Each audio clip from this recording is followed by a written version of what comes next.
ఏదో విధంగా పోతుందన్నమాట.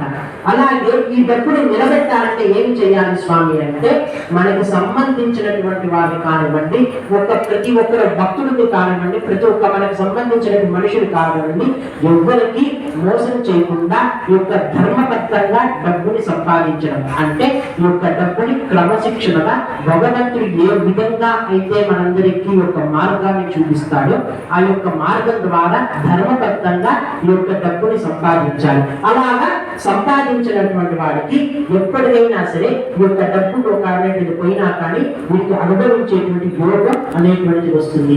ఎలాగ స్వామి ఇది చేయాలంటే నేనేం చేయాలి అంటే, దీనికి వేదం ఏం చెప్తుంటే, రాజయ్య గాన కోకిల అంటే కోకిల చూడండి, కోకిల గొంతు చాలా బాగుంటుంది. అదేం చేస్తుంది మనకి గత సత్యం ఉదాహరణ శ్రీవేంకటేశ్వర నామం మాసినవాడ శ్రీవేంకటేశ్వర నామం అగస్త్య ప్రతిదాజన ప్రజరాజ శ్రీవేంకటేశ్వర నామం హరే శ్రీవేంకటేశ్వర నామం కీర్తనంతుల వాసే శ్రీవేంకటేశ్వర నామం మానవ ప్రజాయ శ్రీవేంకటేశ్వర నామం జగదేశ ప్రదాయ శ్రీవేంకటేశ్వర నామం మార్కండేయ మహాత్మ ప్రజాధర్మ ప్రదాయ శ్రీవేంకటేశ్వర నామం వాక్య ప్రదాతే శ్రీవేంకటేశ్వర నామం చంద్రబాబు నారాయణ శ్రీవేంకటేశ్వర నామం నారాయణ దేశాయ శ్రీవేంకటేశ్వర నామం ధర్మవాత్సవాయ శ్రీవేంకటేశ్వర నామం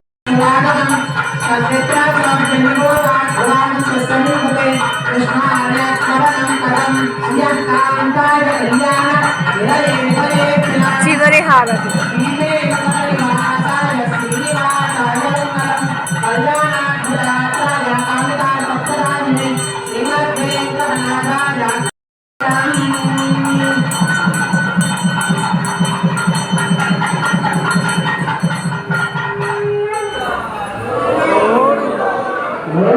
వెంకటేశాయ. ఇప్పుడు మనం స్వామి వారి యొక్క శ్రీనివాస దివ్యానుగ్రహ హోమం